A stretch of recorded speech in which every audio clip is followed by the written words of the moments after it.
Elhamdülillahi Rabbil alemin ve salatu ve selamu ala Resulillahi ve ala alihi ve sahbihi ecmain. Aldığı dersine sevdik bilen.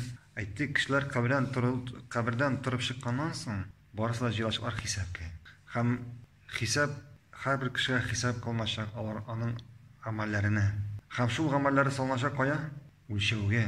Kimnin ameli ağır bolsa, ol indi demek kayda bolar. Demek aның inşallah hali jingil bolacak. Kimnin ameli yaxşı ameller turmasa var. Kimnin ameli ağır bolsa, aның inşallah hali jingil bolacak. Kimnin amelleri jingil. Hatta bulursun kişiler tau hatli ameller bilen gelirler, lakin onların amelleri tuzan bir töy hatli olmaz. Ağırlığı. Neydi kişiler bular? Kafirler. Allah'a tengdaşlık ettirişler. Hem şulay yok, tamam bir narsani esке düşürgän tutup, kişiler baskandan soň, Allah hesap ala başlagandan soň şulay kişilerden hesap alganda, şulay yok bulursun kişiler gelir tau ameller bilen, zor ameller bilen gelirler. Lakin baskandan soň bularning amelleri kemey başlar. Ni sebeple? Kimler bular? Kimler bu dünyada başka kişilerini rencittiler? Kimler bu dünyada başka kişilerini rencittiler? Yani naşar sözler ettiler, kıyır sattılar, akçasını vermediler, ejetke algaç ejetin kaytarmadı, iş hakkını tölemedi.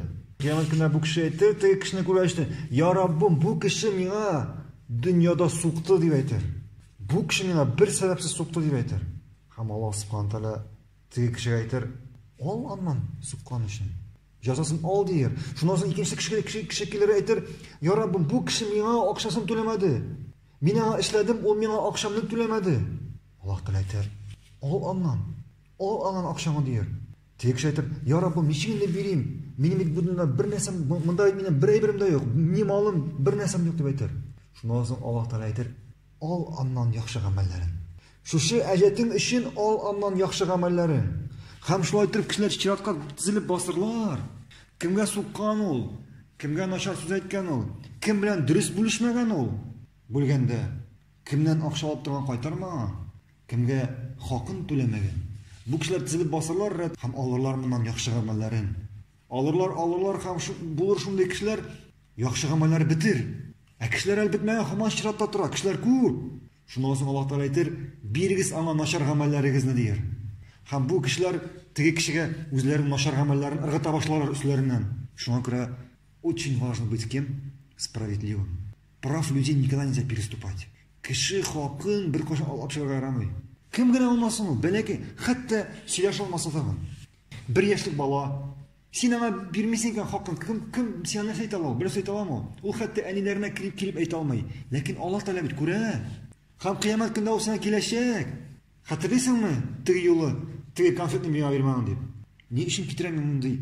Belki genelde çünkü biz ayttık. Hatta kişinin her şey yani bir tık hatlı ameli bulsa da Allah Teala getirecek. Belki gene kişinin hakkın alıp çıktığında Allah Teala sana getirecek. Anladınız mı? Şuna göre bilgiler tasarlamak gerek. En birinci elbette Allah'ın hakkını ötürek. Allah'ın hakkını ötürek.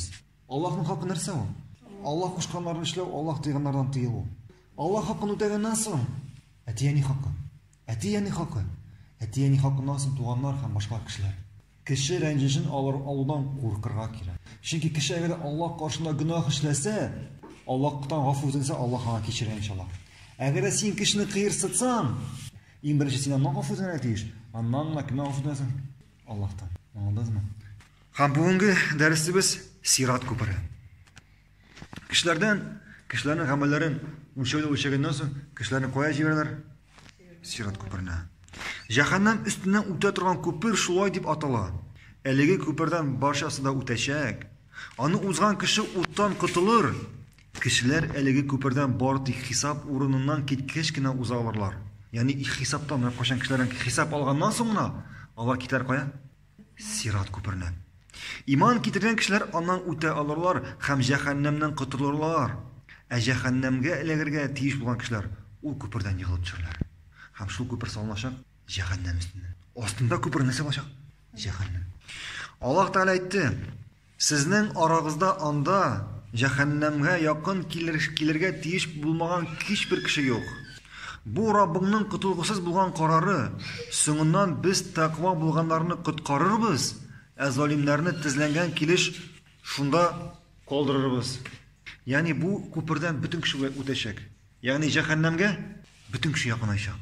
Хәтта җәннәт әһле дә җәһәннәмне күреп узачак. Бу күпер аркылы барлык кеше узачак. Ике сахих җыентыгында Әбу Хурайраның радиллаһу анһу сүзләреннән китерелгән хәдистә бай дип хәбәр ителә. Көннәрнең берендә кешеләр: "Эй Аллаһның илчесе, кыямәт көндә без Раббыбызны күрәчәкбезме?" дип сорадылар. Әлеге хәдистә Пәйгамбәребезнең саллаллаһу алейхи ва саллям мондый сүзләр китерелә. Ул әйтте: "Җәһәннәм өстеннән күпер куелыр." Җәһәннәм өстеннән. Ул күпердән беренчеләрдән булып мин һәм минем өммәтем булганнар узарбыз. Ягъни беренче күпердән кем уза? Башта Пәйгамбәрбез саллаллаһу алейхи ва саллям уза һәм аның өммәте узачак. Ул көндә Аллаһның илчеләреннән кала һичбер кем бер сүз әйтә алмас. Алар: "Эй Аллаһ, коткар" дип дәшерләр. Җәһәннәмдә Сәгъдан дия шәнечкесе энәләренә охшаган ыргаклар булырлар. Пәйгамбәрләр үзләренең өммәтләренең күпердән чыгуларын теләп: "Я Раббым, коткар" дип торалар. "Я Раббым, коткар" дип торалар. Кешеләр чыгырлар бит инде. Алар теге яктан: "Я Раббым, коткар." Һәм булыр шундый җәһәннәмнән шәнечкеләр, ыргаклар. Алар шулай итеп чыгып, Сират күпереннән үткән кешеләрне эләктереп җәһәннәмгә өстерәп төшерәләр.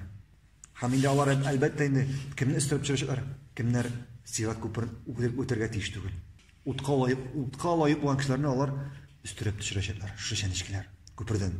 Al-Bukhari һәм Муслим сахих җыентыкларында Абу Саид Аль-Худридан Аллаһка карау һәм шафагать кылу хакында китерелгән озын хадистә Аллаһның илчесе саллаллаһу алейхи ва саллям әйтте: "Соңыннан күперне алып килерләр, һәм аның җәһәннәмнең ике сырты астыннан урнаштырылар." Аннан: "Эй Аллаһның илчесе, бу нинди күперсең?" дип сорадылар Пәйгамбәрбездән. Ул әйтте: "Бу тайгак юл булыр. Ул юлда Нәҗә җирлегендә очрый торган Сәгъдан дип аталган дөя шәнечкесе, ыргаклар, зур энәләр, шәнечкеләре бөгелеп торган үсемлеккә охшаган үсемлек, иман әһелләреннән булган кешеләр күпер өстеннән күз ачып йомган арада узарлар. Кайберләре яшен тизлегендә, башка берләре җил шикелле, кайберләре исә нәселле юртаклар яки җайдаклар тизлегендә үтәрләр. Кемнәргәдер исән-сау котылырга насип булачак, бүтәннәр тырмалып бетеп булса да котыла алырлар. Өченчеләре исә җәһәннәмгә тартып төшерерләр. Ягъни булыр шундый кешеләр яшен тизлегендә узачаклар. Әлбәттә бу инде гамәлләре күп булган кеше. Тәүхид ияләре. Күперне яшен тизлегендә узачаклар. Булыр шундый кешеләр юргак ат шикелле. Тизле шауып чыгырлар, җил шикелле шауып чыгырлар күперне. Булыр шундый кешеләр атлап чыгырлар. Һәм аларны кайберләрен шәнечкеләр ләгеп тырмап алырлар, ләкин аларны өстерәп төшермәс.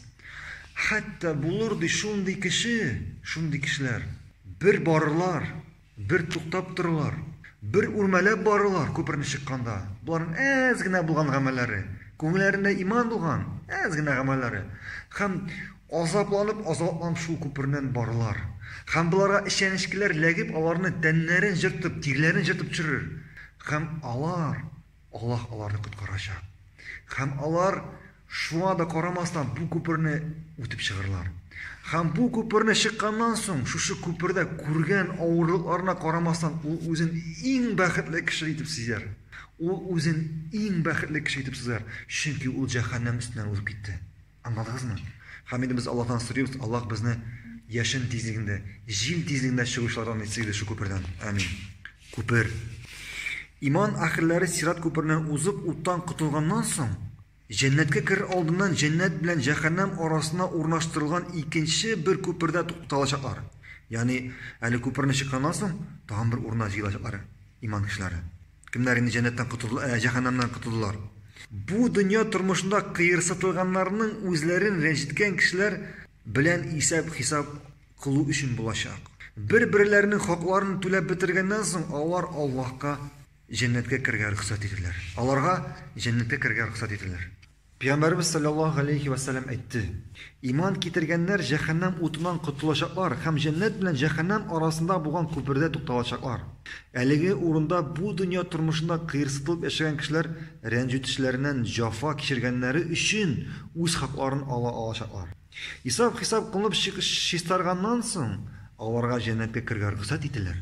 Мөхәммәднең җаны аның кулында булган зат белән ант итәм, диде Пәйгамбәрбез саллаллаһу алейһи вәсәлләм. Сезнең һәрберегез бу дөньяда үзенең йортын ничек җиңел тапкан булса, җәннәттәге үз урынын аннан да җиңелрәк табачак. Аннан да җиңелрәк табачак. Әлеге күпер хакында гыйлем әһелләре арасында берникадәр фикер каршылыгы бар. Бер төркем галимнәр бу күперне Сират күпернең тәмамланган урыны, ягъни җәннәткә тоташкан урыны дигән булсалар, икенче төркем галимнәр исә аның аерым бер күпер диделәр. Безгә моны мөһим түгел, безгә мөһим нәрсә? Кешеләр Сират күперенә үтәчәк. Һәм без уйларга тиеш түгел. Бу дөньяда нәрсә эшләсәң дә булгана калды дип. Юк, Аллаһ Тәгалә һәрбер кешегә хисап салачак. Һәрбер кешене санаячак. Һәрбер гамәлен нәрсә итте ул, нәрсә карады ул, хәтта нәрсә уйлады ул, кая барды ул, нәрсә эшләде ул, кем белән булды ул, кешегә карата нәрсә эшләде ул, үзенең гаиләсенә карата ничек булды ул, хатынына, иренә, балаларына, әнисенә, әтисенә, Аллаһка карата, хайваннарга карата, үсемлекләргә карата, һәрбер нәрсә өчен соралачак. Шуңа күрә инде без Аллаһтан сорыйбыз, Аллаһ безне җәннәт әһелләреннән итсен. Күпердән яшен тизеңнән чыгарга насыйп итсен. Амин. Субханакаллаһумма ва бихамдика ашһаду ан ла илаһа илля анта астагфирука ва атубу